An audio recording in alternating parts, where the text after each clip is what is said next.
Nous allons vous présenter une technique d'anesthésie complémentaire à l'anesthésie usuelle dans le cadre d'une chirurgie thoracique mini-invasive.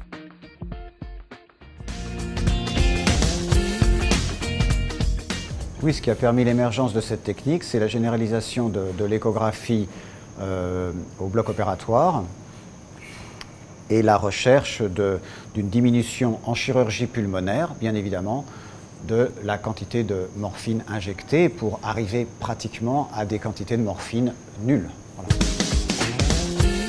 Le bloc du serratus, comme on le réalise ici à Argenteuil, on se met au niveau de la pointe de l'omoplate, entre la 4e et 5e côte que l'on voit ici. On observe de bas en haut donc la plèvre, les muscles intercostaux, le rebord externe des deux côtes, et là nous avons le muscle serratus.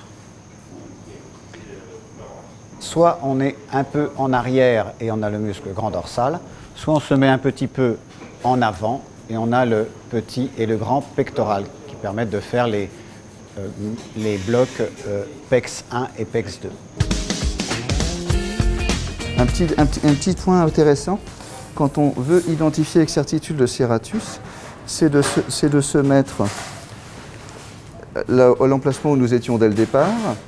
Et quand on est à cet endroit-là, on constate que quand on déplace l'omoplate du patient, voilà, ça fait bouger exclusivement le muscle serratus qui est accroché à l'omoplate.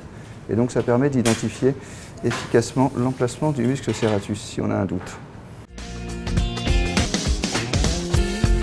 Un point important à souligner pour la réalisation du bloc serratus en chirurgie thoracique est qu'il faut le réaliser avant la chirurgie, car la voie d'abord chirurgicale passe dans la zone de diffusion du produit anesthésiant et le bloc réalisé après la chirurgie risquerait de ne pas avoir l'efficacité souhaitée. Voilà. Alors, on va encore vérifier que notre aiguille est convenablement purgée. Voilà. Ensuite, on va retourner repérer les lieux.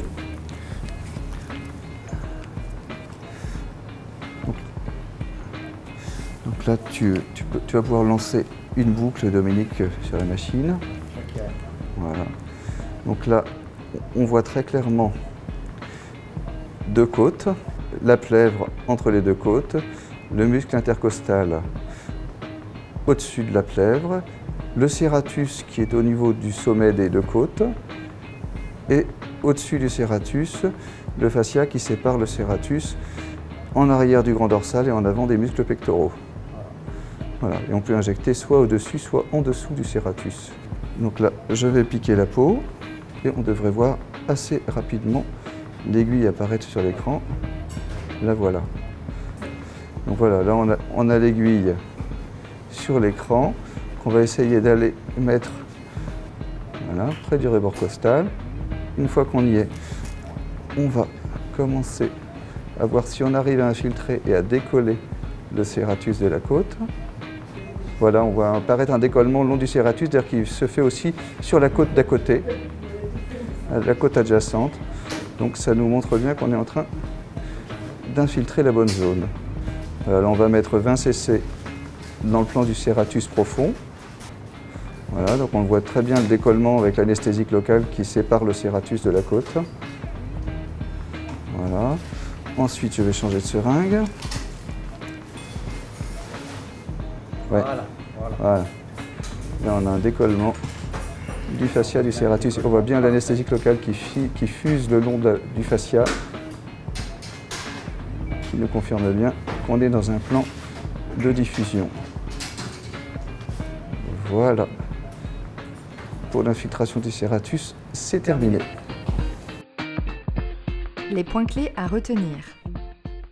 Le bloc serratus est une technique réalisée sous échographie, efficace, sûre, facile d'exécution.